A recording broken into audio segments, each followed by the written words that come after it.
boys. They're just clapping. I thought you were like... Oh, no. I'm ready. Okay. I'm ready. Welcome to ABA Inside Track, the podcast that's like reading in your car, but safer. This is episode 11 preview edition, and I'm your host, Robert Perry Cruz, here with my fabulous co-hosts. I'm Diana. And I'm Jackie. Hey guys, how you doing? Just Good. great. Hi, Rob. Hi. Good that you're having such a great old time being here. So, for those of you new to the show, these preview episodes are a way for us to let you at home know what articles we'll be discussing on our full-length episode coming out next week. The topic is preventing errors in discrete trial training. And we have two really cool articles that we will be discussing. So for those of you who'd like to do your homework and read them ahead of time, they are both from the Journal of Applied Behavior Analysis. The first article is Reduction of Stimulus Overselectivity with Nonverbal Differential Observing Responses by Dube and McIlvane from JABA 1999. The second article is also from JABA, Increasing the Saliency of Behavior-Consequence Relations for Children with Autism Who Exhibit Persistent Errors. That's by Fisher, Pawich, Dickies, Paden, and Toussaint from 2014. So, looking forward to discussing those articles next week. So, we have a bit of errata to talk about. Errata! So, I think a couple fun housekeeping events. So, Diana, you were checking the Facebook page the other day, and you informed me of an exciting milestone. Yeah, we got to 500 likes. Thumbs ups. All right. Yeah, I know. Good job, Exactly. everyone. 500 likes. Cool. Most of that is, I think, from when you guys share it with your Facebook friends, because I think I have like 2 Facebook friends. So I'm glad you got the word out so well. I just copy what Diana puts, if you haven't noticed. When she puts it, I'm like, ooh, that sounds great. And then I just copy exactly what she puts, because I'm not really creative No. with my words. Oh. You sure? Yeah. Oh. 100%. So Wow. I just copy. So anyway, it's cool. That Yeah. means that we have some people out there who are using Facebook to find us, and that's awesome. If you have not liked the page, feel free to build to the next milestone, which would be what? 750 likes? 1,000 likes? I don't know. I mean, 1,000 likes sounds impossible, but hey. I don't know. Who Hopefully knows? it's not like a acceleration chart and exponentially increasing. Oh, I hope not.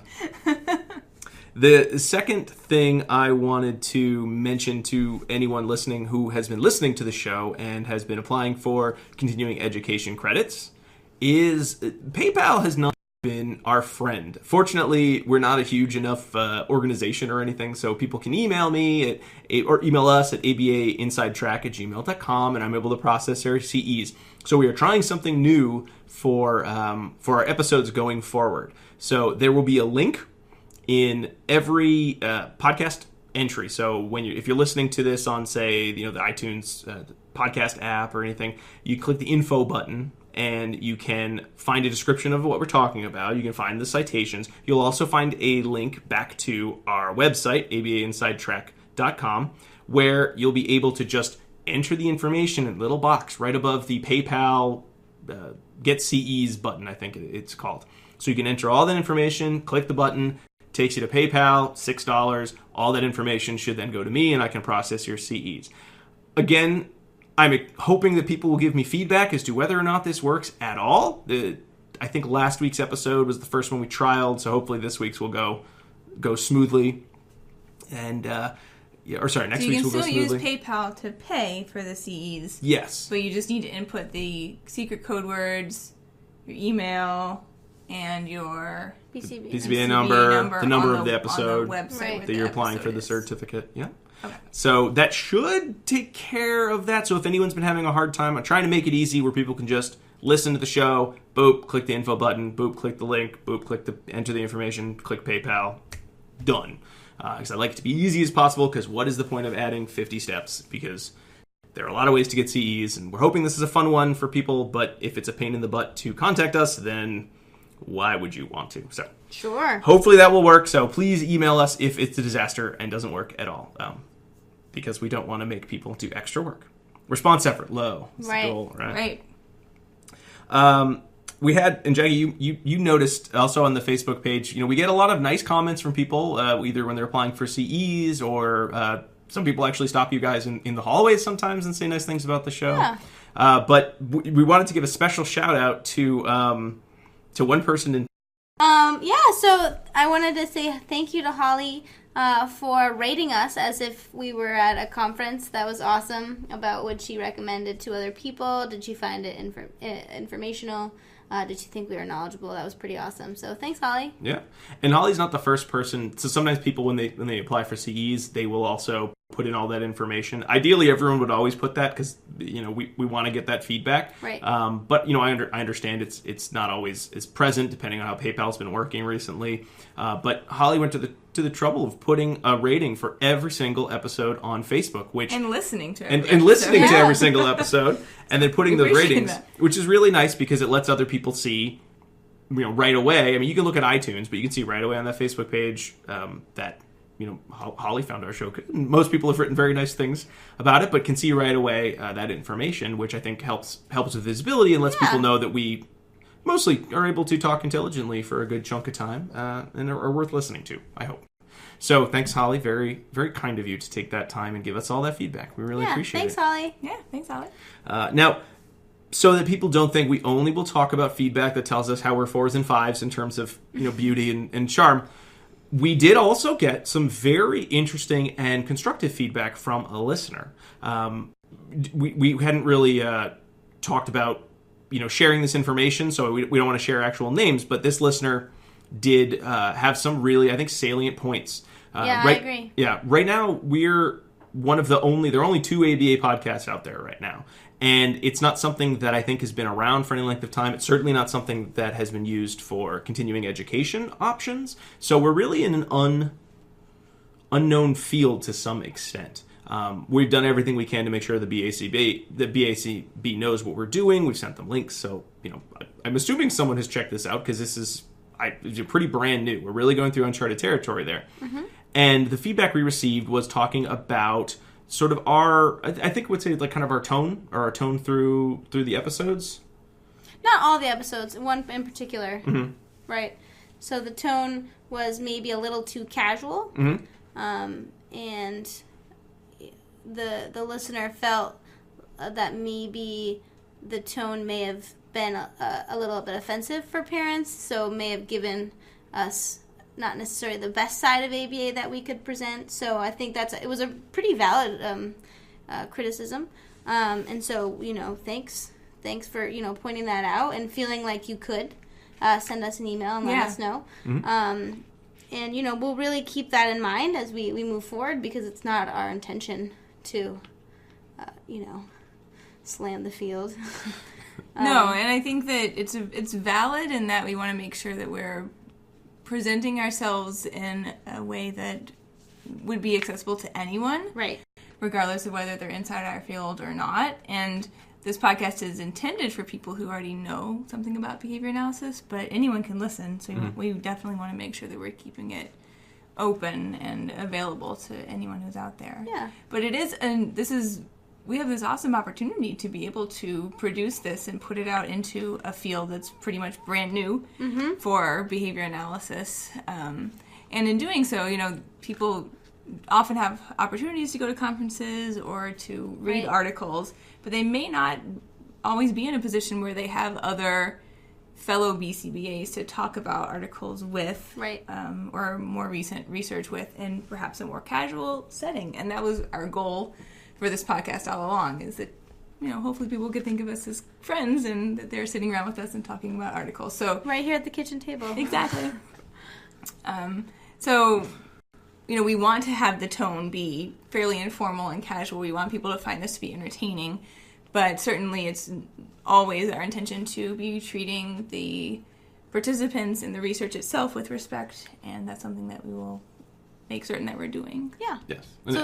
Sorry, Jack, go ahead. Yeah, just thanks. Thanks for sending that email along. Huh? Yeah.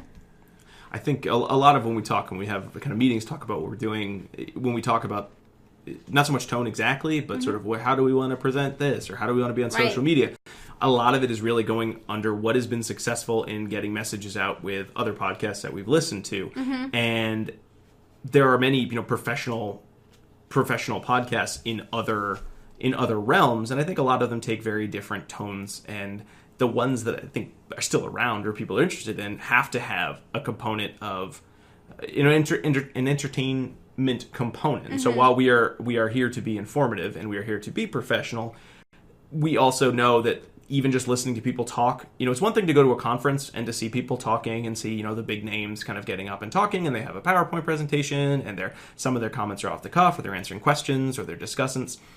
That is a very different experience than just reading an article or hearing someone talk about an article with no other visual.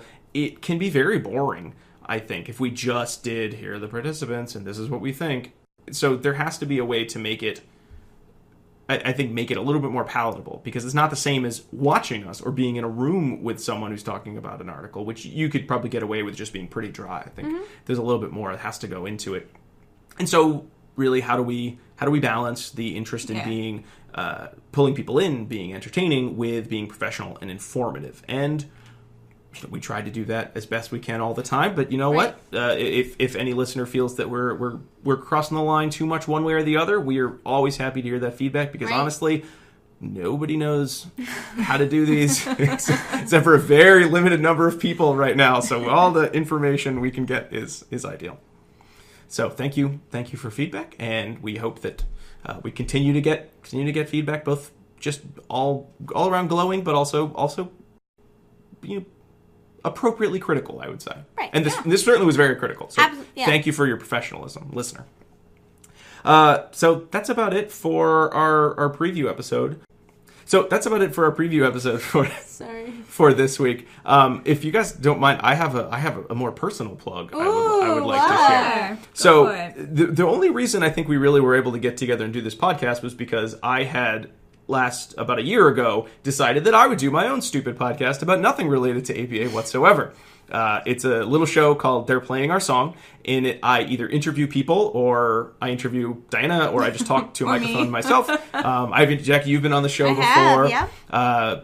And we just, talk about someone's favorite song. And it's just sort of a 15 to 45 minute or whatever, some of them are an hour, discussion of why one song is special and why everyone should give it a shot and listen to it. And we just reached our milestone 50th episode. That's big. So for something I intended to do as like a couple weeks worth, or just to try out and make like 2 episodes just to show, okay, I kind of understand how to do this stuff, has really not only blossomed into 50 episodes of, I hope, entertaining show, but also I think was a genesis of how we realized that we could, as a group, we could get together and do this show. You already knew how to put this together and edit and post. Yeah. So if you are listening to this and you enjoy it and you don't hate the sound of my voice, maybe you could head on over to They're Playing Our Song and give that a listen. We're always looking for new guests too, so if you're emailing about getting CE certification and you feel like also talking about a favorite song at the same time, that's cool. Not a problem at all. So thank you guys for letting me talk about non podcast related material for a bit. For you, sure. For me. I suppose I could have always just recorded it later. Taken your reaction comments and like, yep, and just spliced it all together. No one's in the studio but me all the time. All right, that's enough of this. Thanks everyone for listening into our preview episode. Please join us next week with our articles on preventing errors in discrete trial training, and listen to the full episode. Thank you, Jackie. Thank you, Diana, for being here. Thanks, Rob. Thank you, Rob. And everyone else, we'll see you next week. But until then, keep responding. Bye! Bye!